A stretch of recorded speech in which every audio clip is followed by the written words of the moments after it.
যে রান্নাঘর সিঁড়ির নিচে, একদম 100% বাস্তুদোষ। আমরা বাড়িতে ছেঁড়া ছাতা, ছেঁড়া জুতো, ভাঙা আয়না, দরজার সামনে জুতো রেখে দিই, এগুলো বাস্তুদোষের মধ্যে পড়ে। Welcome back to DG Bangla. আপনারা দেখছেন আমাদের নতুন অনুষ্ঠান ভাগ্যশ্রী। জ্যোতিষশাস্ত্র প্রাচীন ভারতের একটা অন্যতম শাস্ত্র, বা এই নিয়ে অনেক চর্চা হতো। এখনও পর্যন্ত পৃথিবীর বিভিন্ন দেশে এবং আগেও বিভিন্ন সময় জ্যোতিষশাস্ত্র নিয়ে অনেক চর্চা হয়ে এসেছে। সাধারণত গ্রহ নক্ষত্রের অবস্থান দেখে রাশি বিচার করে ভবিষ্যৎ কেমন যাবে সেই বিষয়ে একটা অনুমান লাগানোর চেষ্টা করা হয় জ্যোতিষশাস্ত্রের মাধ্যমে।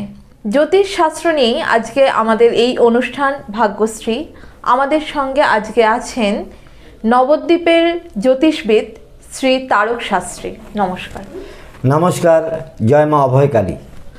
তারকবাবু, আজকে আপনার সঙ্গে যে বিষয়ে আলোচনা করব সেটা হচ্ছে বাস্তুশাস্ত্র।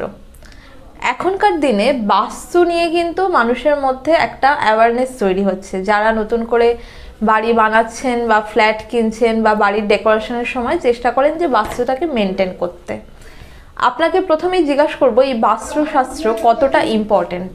আমাদের জীবনে চলার পথে বাস্তুশাস্ত্র অবশ্যই প্রয়োজন, কারণ বাস্তুশাস্ত্র বা বাস্তুর যে ভুলগুলো হয় সেই ভুলগুলো আমরা নিজেরাই করে থাকি। যেমন এলাকায় বহু পুরনো রাজবাড়ি, জমিদার বাড়ি ভাঙছেন, সেই বাড়ির ম্যাটেরিয়ালসগুলো অল্প দামে কিনে এনে সেই জিনিসগুলো দিয়ে আমরা বাড়িঘর তৈরি করি, 100% বাস্তুদোষে পড়ে যাবে। ভিজিট করতে গিয়ে প্রচুর বাড়িতে দেখেছি যে রান্নাঘর সিঁড়ির নিচে, একদম 100% বাস্তুদোষ। অনেক মানুষ 3 বার্নারের ওভেন ইউজ করেন।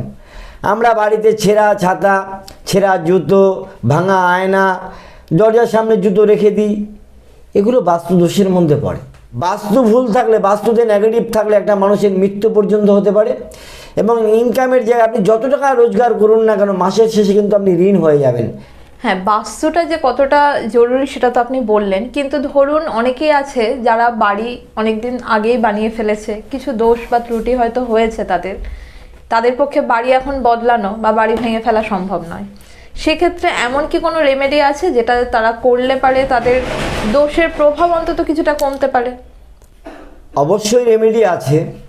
সিন্ধুক লবণ অথবা ফিটকিরি জলের মধ্যে মিশিয়ে নতুন কাপড় দিয়ে, কোনো ব্যবহৃত কাপড় হলে চলবে না, একদম নতুন কাপড় দিয়ে আপনারা সেই ঘর মুছবেন, তাহলেও আপনি বাস্তুদোষ থেকে অনেকটাই উপকার পাবেন। এরপর আজকে আমরা যে বিষয় নিয়ে আলোচনা করব, সবে নতুন বছর পড়েছে 2025। এই বছরে আমরা একটা কথা বারবার শুনছি যে শনির 7.5।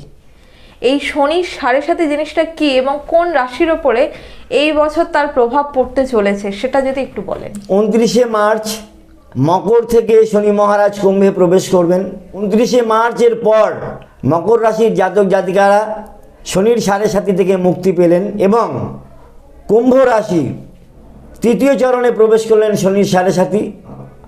মীন রাশি 2য় চরণে প্রবেশ করলেন শনির 7.5। মেষ রাশি শনির 7.5 প্রথম চরণে প্রবেশ করলেন।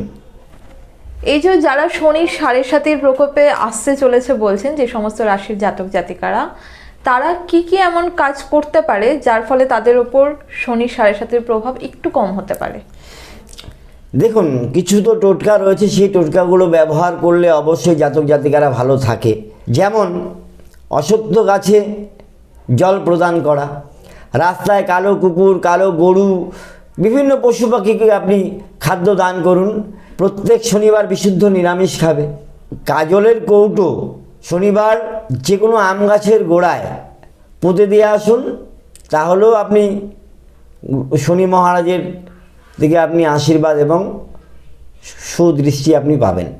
আজকের এপিসোডে আমরা আলোচনা করলাম বাস্তুশাস্ত্র নিয়ে এবং সঙ্গে বললাম শনির 7.5 প্রভাব কাদের ওপর পড়তে চলেছে এবং কিভাবে তার থেকে মুক্তি পেতে পারেন। এছাড়াও যদি এই বিষয়ে আপনাদের আরও কোনো কোয়ারি থাকে তাহলে আমাদের স্ক্রিনে দেওয়া নাম্বারে আপনারা যোগাযোগ করতে পারেন অথবা তারকবাবুর সঙ্গে সরাসরি যোগাযোগ করতে পারেন। সকলে সুস্থ থাকবেন, ভালো থাকবেন, 2025 সবার ভালো কাটুক। নমস্কার। নমস্কার।